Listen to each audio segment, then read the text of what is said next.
Hola, ¿qué tal amigos? ¿Cómo están? Soy el ingeniero Luis Quiroz. El día de hoy estamos en una vivienda que está en proceso de reforzamiento y yo sé que les va a interesar porque tenemos varias partidas, varios procesos de construcción interesantes, cimentación, columnas, vigas, y también vamos a ver algunos errores que se han cometido en esta vivienda, ¿no? Acompáñenme a ver. Miren, para empezar un proyecto de reforzamiento, podríamos centrarnos en una primera etapa en entender el proceso de reforzar nuestros cimientos. En este caso, si nos podemos acercar un poco más, tenemos ya la excavación de la demolición de una columna y la excavación de la nueva zapata. Por favor, acerquémonos un poco más acá. La profundidad de esta excavación, miren, interesante de explicar, que tenemos el cimiento corrido, o sea, esta casa no ha tenido cimientos, zapatas, ¿no? Esta casa solamente ha tenido cimientos corridos. En este caso tenemos a una profundidad de 1,10 m, fíjense, los cimientos corridos. Sin embargo, nosotros cuando reforzamos un cimiento, una zapata nueva, cuando vamos a poner nuestra zapata de reforzamiento, estamos llegando a la profundidad de 2 metros exactos aproximadamente, ¿no? ¿Qué significa esto, amigos? Esto significa que tenemos el volumen del cimiento y estamos llegando a una profundidad aún mayor. Lógicamente esta zapata necesita tener un buen tamaño. Va a ser una zapata de reforzamiento, hay que entender eso, ¿no? El tamaño adecuado para esta zapata, en este caso estamos hablando más o menos de 1,50 m a 1,60 m por 1,60 m, ¿no? Lo que tenemos que entender es que cuando nosotros comenzamos a reforzar el cimiento, intervenimos en unos cimientos existentes que eran muy pobres y estaban a una profundidad menor. La idea que tenemos nosotros es que la zapata, al ser más grande y estar a una profundidad mayor, el volumen de la zapata se va a ir aumentando progresivamente y va a envolver parte del cimiento. Entonces, de tal manera que el cimiento existente de la vivienda aún ofrece resistencia. No hemos perdido resistencia en ese cimiento y más bien lo estamos reforzando con nuestra zapata, ¿no es cierto? También podemos ver acá que se ha demolido por completo esta columna, si se dan cuenta, ¿no? Y tenemos ya los fierros expuestos. Algo muy importante de entender es que un reforzamiento de una vivienda muchas veces involucra también el tema de proyección, o sea, hasta dónde nosotros vamos a ir alcanzando en el proyecto. En este caso, por ejemplo, es una vivienda de 3 pisos, sin embargo se va a reforzar solo el primer piso. Entonces el proyecto de construcción también tiene que estar acorde a este reforzamiento, ¿no? Un proyecto de construcción, entendiendo hasta dónde vamos a alcanzar en el proyecto, le va a permitir al proyectista o al ingeniero establecer un adecuado reforzamiento estructural para la vivienda, ¿no? Entonces, en este procedimiento, por ejemplo, hemos demolido por completo la columna, pero hemos dejado expuestos los fierros que estaban en la parte superior. Eso es lo que hemos hecho.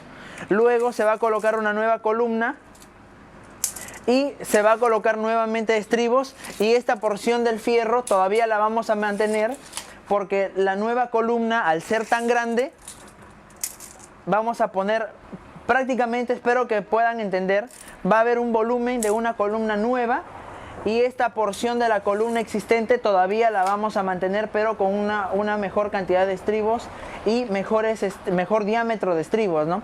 ¿Por qué estamos haciendo eso?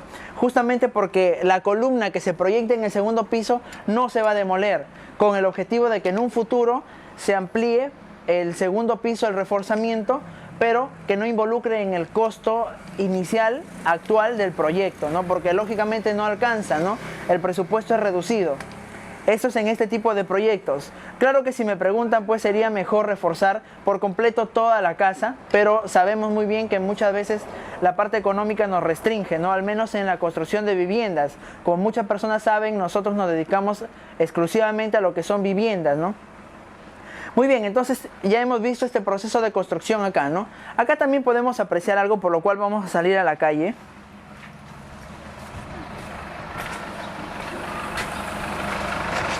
Miren lo que hemos encontrado acá, amigos.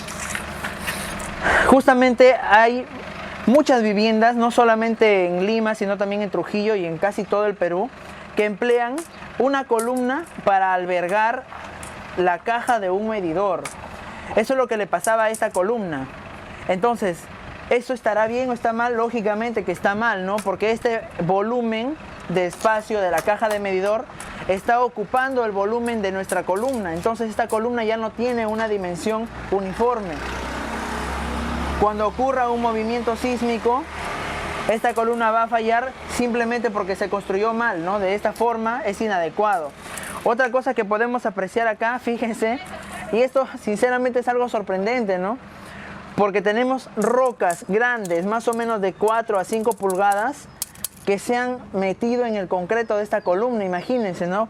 Sin embargo, conociendo un poco más de la historia de esta casa, pues esto tiene más de 40 años, ¿no? Entonces, en esa época, tal vez las personas que hicieron esta columna solamente pensaron que iba a ser un cerco. Cuando han pasado los años, ya no tenían la información de la vivienda, entonces esto se transformó en la columna de una vivienda de 3 pisos. Entonces, esto es urgente, importante de cambiar y de modificar, ¿no? Otra cosa que podemos apreciar acá es que tenemos estribos pues de muy poca densidad. Miren, esto es lo que es un estribo, ¿no? Esto ha sido el estribo existente, miren. Lo que se acaba de romper ahorita, esto es el estribo existente. Entonces, cuando esto está cubierto con el concreto, muchas veces uno no sabe, ¿no? Por eso es bueno también que cuando uno refuerza, tratar de involucrar a la mayor cantidad de columnas posibles, ¿no? ¿Por qué? Uno pretende reforzar una construcción no para 5 años ni 10 años, ¿no? Si fuera posible, pues 30, 40, 50 años es lo que uno espera para la vida útil de una vivienda de concreto armado. Y acá, como les digo, las rocas, ¿no? Semejantes rocas que han puesto acá. Ahora vamos a conocer adentro, ven. Acompáñenme por acá.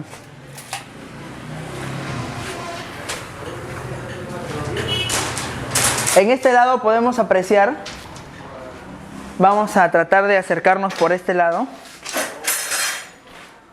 Acá podemos apreciar ya una columna, por ejemplo, una columna de la calidad en la que nosotros trabajamos en Global Invent, y también el espacio de una futura viga. Esta columna no se ha llenado hasta el borde del techo. ¿Por qué? Quiero que entiendan eso, ¿no? Cuando nosotros reforzamos una vivienda, realmente para que esto sea un reforzamiento, en el método que nosotros empleamos, un profesional puede discrepar también de este método, sin embargo es el que empleamos en las viviendas tradicionales, que se han construido de manera tradicional aquí en el Perú. Entonces, colocamos una columna y dejamos el espacio para una futura viga. En este caso habrá una viga en este sentido, hasta allá, y también otras que obedecen a un plano, a un proyecto. Es importante de que ustedes entiendan que cuando uno hace un proyecto de reforzamiento se refiere a planos estructurales del reforzamiento, planos de arquitectura, instalaciones eléctricas, sanitarias, incluso gas. Hay que entender eso. Hay muchas personas que encomiendan su proyecto de reforzamiento pero no lo hacen completo. Lo que nosotros recomendamos es que sea un proyecto integral. Cuando uno elabora un proyecto, lógicamente tiene que involucrar también a la participación de un arquitecto, ¿no? ¿Por qué? De alguna forma, mi planteamiento del reforzamiento, yo voy a poner esta columna acá, esta columna allá, eso va a generar un cambio en la arquitectura. Entonces, nosotros en Global Invent, por ejemplo, hacemos mucho de estos trabajos y siempre lo trabajamos o lo manejamos pues de la mano con un arquitecto o una arquitecta, ¿no? Acompáñenme a ver por acá.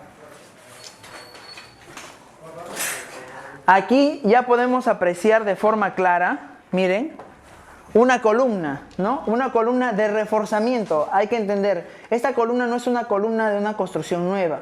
Una columna de reforzamiento tiene mayor recubrimiento, mucho mayor recubrimiento que una columna nueva. Esta columna, por ejemplo, tiene 5 centímetros de recubrimiento. En ese pequeño espacio también hemos albergado una conexión eléctrica que está en la parte de recubrimiento. Hay que entender eso porque muchas personas me pueden decir, ingeniero, pero usted ha puesto una tubería, una caja de luz en esta columna. También debemos entender que estamos acondicionándonos se supone a una edificación existente, ¿no? Esta edificación ya tuvo algunas conexiones eléctricas y esta era muy importante, no podíamos cambiarla. Entonces, lo que se ha hecho es por la parte superficial se está llegando hasta esta caja de luz. Algo que quisiera mencionarles también es la calidad del concreto armado que nosotros empleamos para las columnas de reforzamiento.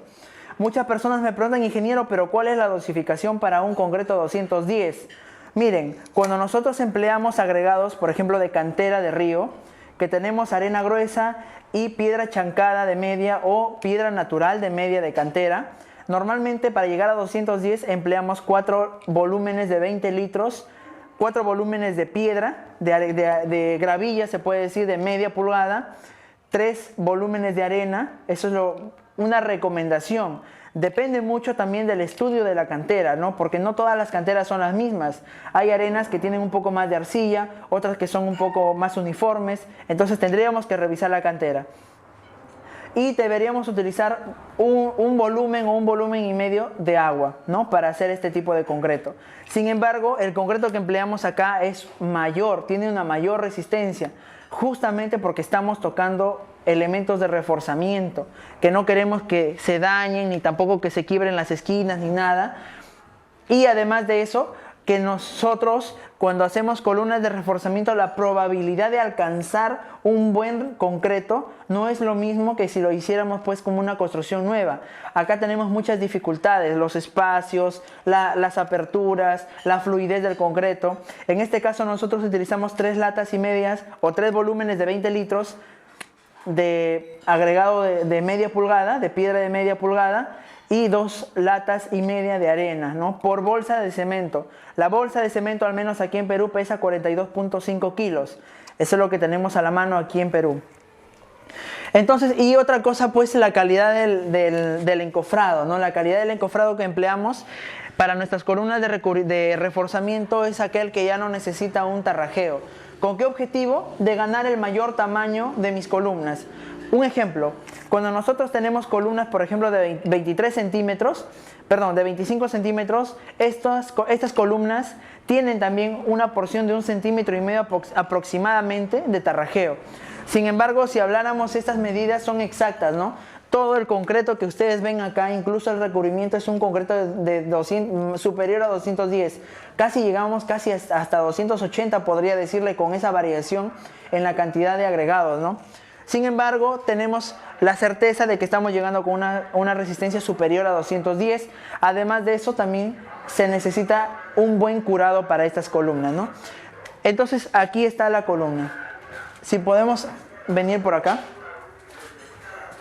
Aquí, por ejemplo, lo que tenemos ya es el encofrado de una viga. Miren.